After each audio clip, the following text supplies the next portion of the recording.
Parlons du Maroc et de la Coupe du Monde 2030. Sur le papier, c'est une vision grandiose, une Coupe du Monde unissant les continents, avec le Maroc sous les feux de la rampe. Le discours officiel parle de stades futuristes, de trains à grande vitesse et d'hôtels de luxe. Mais la réalité est plus complexe. L'écart entre les promesses brillantes et la situation réelle est énorme. Pendant que les politiciens font des discours, les ingénieurs voient des terrains vides et des délais serrés. 4 ans pour construire l'équivalent d'une infrastructure nationale, ce n'est pas beaucoup de temps, surtout en partant de zéro. La vraie question, le Maroc est-il vraiment sur la bonne voie ou simplement dans un déni optimiste? Chaque projet, stade, train, hôtel, dépend des autres. C'est un jeu de Jenga à enjeu élevé. Un seul retard pourrait faire s'écrouler tout le plan. Alors, mettons de côté les belles images et examinons la vraie arithmétique du projet. Parce qu'en ce moment, les chiffres racontent une histoire très angoissante. Voyons si le Maroc peut transformer l'ambition en réalité. Imaginez le plan de la Coupe du Monde du Maroc comme un diagramme de Gantt. Un réseau de tâches massives et interconnectées. Construire le grand stade de Casablanca. Moderniser 6 stades. Construire une ligne de train à grande vitesse. Ajouter 50 000 chambres d'hôtel. Chacun est un défi énorme, mais ensemble, c'est une course contre la montre. Le vrai cauchemar? Les dépendances. Si le train n'est pas prêt, les fans ne peuvent pas atteindre les stades. Si les hôtels ne sont pas construits, il n'y a nulle part où loger. C'est le chemin critique. Tout retard dans un projet retarde tout le reste. La construction des stades, les lignes ferroviaires, la capacité hôtelière, tout est lié. Un seul contretemps peut se transformer en catastrophe. Les officiels disent « Nous avons un plan », mais les plans ne tiennent pas compte des problèmes de chaîne d'approvisionnement, des pénuries de main-d'œuvre ou des problèmes inattendus. Le temps de sécurité est écoulé. Maintenant, tout est question d'exécution, et il n'y a pas de place pour l'erreur. Le compte à rebours est lancé, et chaque jour compte. Le Maroc peut-il maintenir toutes ses assiettes en équilibre? La pièce maîtresse est le grand stade de Casablanca, prévu pour 115 000 places. Ce n'est pas seulement grand, c'est colossal, le deuxième plus grand au monde. Construire quelque chose d'aussi massif ne concerne pas seulement la taille, c'est une question de complexité. Déplacer 115 000 personnes en toute sécurité signifie de nouvelles routes, des parkings et des transports en commun. Structurellement, c'est un Everest de l'ingénierie. Des toits massifs, des charges immenses, aucune marge d'erreur. En mai 2026, la construction est à peine commencée. Normalement, cela prendrait 5 à 6 ans. Le Maroc n'a qu'un peu plus de 4 ans. Chaque phase est compressée, augmentant les risques d'erreur et de dépassement de coûts. Pourquoi si grand? L'ambition. Le Maroc veut accueillir la finale et faire une déclaration mondiale. Mais cette ambition pousse la difficulté au maximum. Un stade plus modeste serait plus facile. Mais le Maroc mise gros. S'ils y parviennent, ce sera un jalon. Sinon, cela pourrait être une leçon très coûteuse. Les enjeux ne pourraient pas être plus élevés. Le monde entier regardera. Le train à grande vitesse, Kenitra-Marrakech, est la bouée de sauvetage du tournoi. Ce n'est pas un luxe, c'est essentiel. Sans lui, le plan d'accueil multiville s'effondre.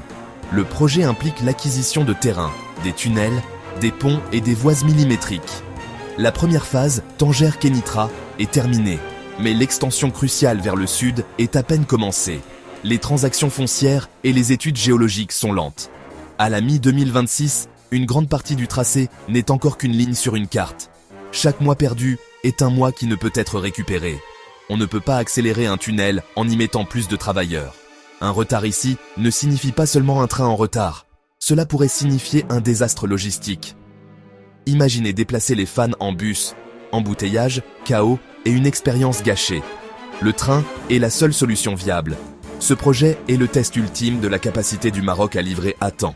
La pression est immense. Les stades et les trains, c'est super, mais où les fans dormiront-ils?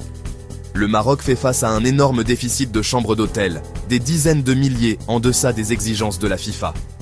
Construire des hôtels est un défi différent. Cela repose sur l'investissement privé, pas sur les commandes gouvernementales. Les investisseurs veulent des rendements à long terme, pas seulement un pic d'un mois.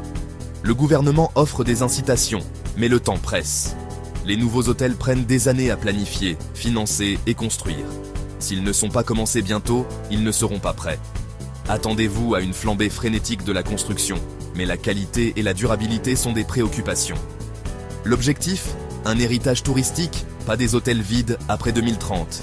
Équilibrer la vitesse, la qualité et la valeur à long terme est essentiel.